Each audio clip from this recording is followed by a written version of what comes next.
I am 99 years old. I made my first million at 40, my first billion at 75. Do you know what the difference was? 35 years of not making mistakes. It wasn't genius, it wasn't luck, it wasn't a miraculous investment.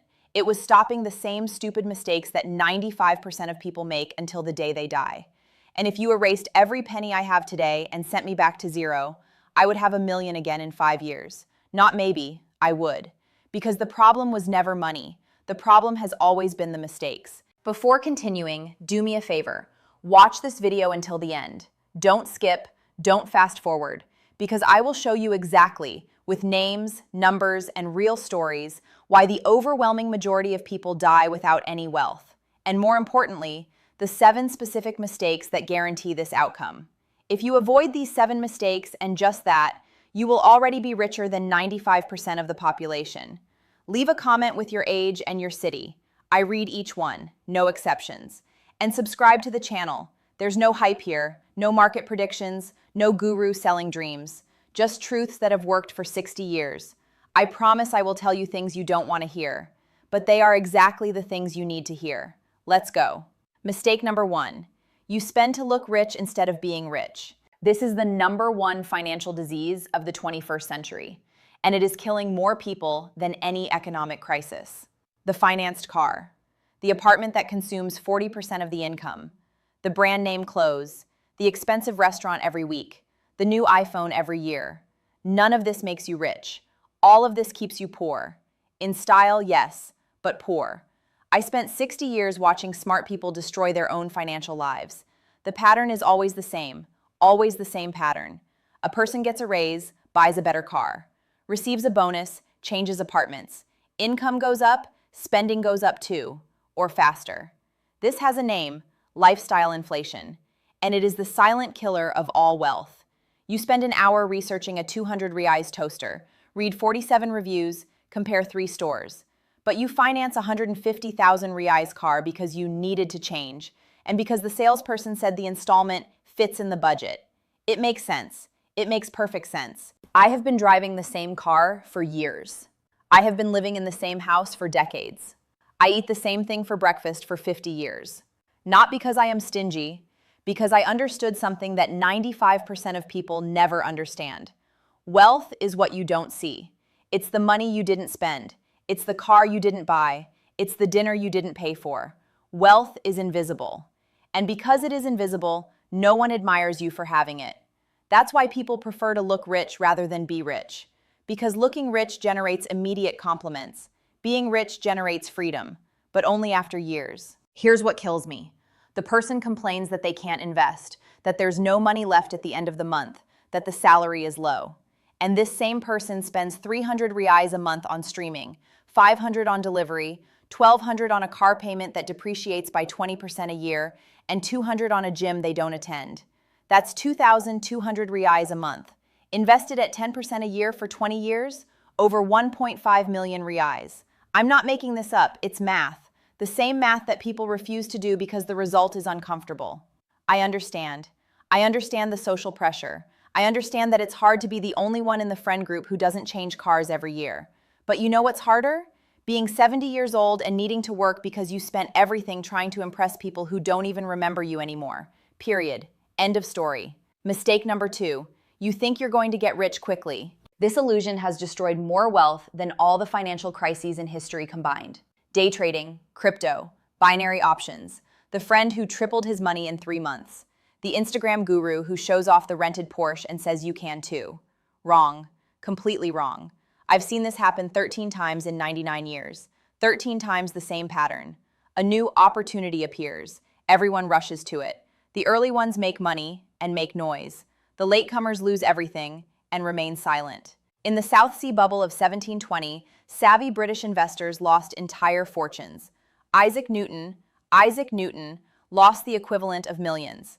If Newton wasn't smart enough to time the market, what makes you think you are? From the dot-com bubble in 2000, Pets.com was worth hundreds of millions. It lasted 2 years. Webvan raised over $800 million. It went bankrupt. Enron was the most admired company in America in 2000. In 2001, it was the largest fraud in history. Lehman Brothers was 158 years old, 158 years, when it turned to dust in 2008. Bear Stearns seemed indestructible until March 2008. And in 2021, crypto, NFTs, meme coins, people mortgaging their homes to buy a digital drawing of a monkey. I'm not smart enough to predict what the next bubble will be. Neither are you. But I am smart enough to stay away. And that is the difference between dying rich and dying poor. Real wealth is built over decades, not months. It's not exciting. You can't post it on Instagram, but it works. Through crashes, through booms, through everything. It works. Mistake number 3. You don't have an emergency fund. This seems too basic to be on this list. And that's exactly why it is. Because people ignore the basics. They ignore the fundamentals. And then they are surprised when an emergency destroys years of progress. I saw this in 2008 like I had never seen before. People with good jobs, good salaries, good investments, everything collapsed because they didn't have 6 months of expenses saved in a safe place. When the panic came, they had to sell investments at the worst possible time. They bought high, sold low. The perfect formula for destroying wealth. The same pattern every time. Crisis hits. Those with reserves wait. Those without sell at the bottom. The difference in outcome between these two groups, in 10 years, is absurd. It's the difference between retiring comfortably and working until you die. 6 months of expenses. In a daily liquidity CDB. In a Select Treasury. In something tediously safe. Don't touch that money. Don't invest in anything exotic. Forget it exists until the day you need it. Boring? Yes. But you know what's more boring? Losing 40% of your wealth because you had to sell at the worst time. I understand. I understand that it's frustrating to have money sitting, not earning anything. But the emergency fund doesn't exist to earn. It exists to protect you. And protection has a value that no yield can replace. Mistake number 4. You follow the advice of those who haven't reached where you want to go. Your brother-in-law has an opinion on investments. Your coworker thinks he understands the market. Your barber recommends stocks. The guy on YouTube with 47 followers guarantees he has discovered the secret to wealth. Wrong. Completely wrong. Do you know how I choose from whom to accept financial advice? I look at the person's life. It's that simple. If they are not where I want to be, why would I follow their path? This is not arrogance, it's basic logic. You don't ask for health advice from someone who never goes to the doctor. You don't ask for relationship advice from someone who is on their 5th divorce. So why accept financial advice from someone who is in debt? I spent 60 years alongside Warren Buffett. Do you know what I learned? That the best financial decisions seem obvious afterward, but almost no one makes them at the time. Because at the moment, everyone is listening to noise instead of signals. They are listening to the brother-in-law instead of reading the balance sheet. They are following the crowd instead of following logic. Here is a rule that has never failed me. If everyone is excited about an investment, it's probably too late. And if everyone is scared, it's probably the best time. Not always. But the pattern repeats with frightening frequency. The same pattern every time. Most people who give financial advice for free charge a very high price. You only find out the price when you lose money following their advice. Mistake number 5. You treat debt as something normal. Everyone has debt. Payments are part of life. It's just financing. No, debt is an emergency. High interest debt, credit cards, overdrafts, installment plans is a financial emergency that should keep you awake at night. Because while you're paying 15% interest per month on your credit card, no investment on the planet will make up for that. None. It is mathematically impossible. I'm not smart enough to beat compound interest working against me. Neither are you. I had a friend, Thomas, 52 years old, who earned very well. An engineer at a multinational company. Financed car, financed apartment, maxed out credit card. He spent 60% of his income paying interest. Not the principal, interest. He worked his whole life. He died at 67 with less wealth than when he started his career. At the funeral, his daughter told me, he worked 45 years and there was nothing left. 45 years. Is that the legacy you want? The person who earns $5,000 and has no debt is richer than the person who earns $20,000 and owes $200,000. It seems counterintuitive, but it's pure math. Wealth is not income. Wealth is what remains after all the bills are paid. And if your bills include compound interest working against you, nothing will ever be left. Pay off all high-interest debt before investing a dime. Not simultaneously, before. Because no investment yields more than what credit card debt charges. Period. End of story.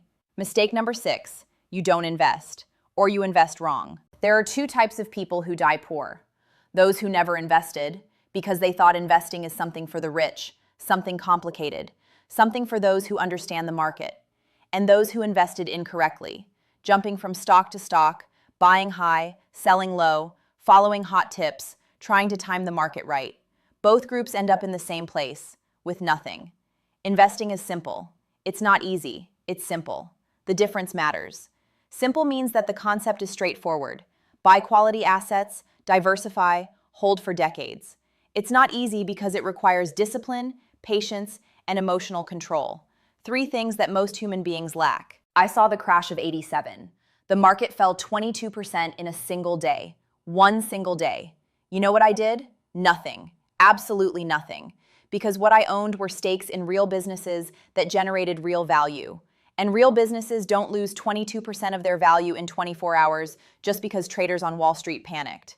The price fell. The value did not. If you don't know the difference between price and value, you shouldn't be investing in individual stocks. Put it in broad market indices, government bonds, brick-and-mortar real estate funds with a proven track record. Boring stuff. Things that won't get you excited at the friend circle, but things that in 20 years will set you free. I'm not smart enough to do day trading. Neither are you. Accept that and get richer. If you've made it this far, congratulations. Most people have already left. They've clicked on another video promising to get rich in 30 days. Good. Less competition for you. Error number 7, and this is the most important of all. You give up too soon. This is the mistake that kills everything. Because even if you avoid all the other 6, if you make this one, the result is the same. You die poor. Let me explain how wealth really works, because no one explains it properly. The first 100,000 reais take an eternity. You invest 1,500 a month with discipline without fail, and after 3 years you have 70,000, maybe 80,000. Depressing. You look at the balance and think, this doesn't work. It's not worth the sacrifice. But you're not doing it wrong. You're in the flat part of the exponential curve. That's how compound interest works. At first, nothing seems to happen. Then, everything happens at once. The second 100,000 comes faster, 7 years total. The third, 4 years. The fourth, 3. After a certain point, 100,000 more comes every year. Then every 6 months. It's exponential. And exponential seems impossible at first and inevitable in the end. But to reach the end, you need to survive the beginning. And the beginning is where 95% give up. Year 3. There are only 70,000. It seems like nothing. Friends are buying new cars. You have a bank statement with numbers that seem irrelevant. Year 7. The market drops 30%. Everyone is screaming that the world is going to end. The temptation to sell is almost unbearable. Many people sell. They realize the loss and spend the next 10 years regretting it. Year 12. Tired, exhausted, wants to enjoy life now. I'll invest again later. They never come back. Never. I've seen each of these traps destroy more wealth than any economic crisis. Because the crisis is external. You can't control it. But giving up is internal. It's a choice. The worst financial choice there is. Don't give up. I don't care if it seems slow. I don't care if your friends are driving new cars and you're on the bus. I don't care if the market has dropped 30% and you want to cry. Don't give up. In 20 years, by doing the right things, boring things, simple things, things that work, you will have more wealth than 95% of Brazilians. This is not optimism, it's mathematics. The same mathematics that has worked for 200 years. Through wars, pandemics, crises, hyperinflation, bubbles, revolutions, incompetent governments. It works because it is based on timeless principles, not on fleeting forecasts, not on trends, not on fads, on principles. So here are the 7 mistakes again, because repetition is how you memorize. Spending to look rich, seeking quick wealth, not having savings, following the wrong advice, normalizing debt, not investing or investing wrongly, and giving up too soon. Avoid these 7, just these 7, and you will already change sides in the statistics. You will move from the 95% who die with nothing to the 5% who built something real. The question is not whether it works. The question is whether you want it enough.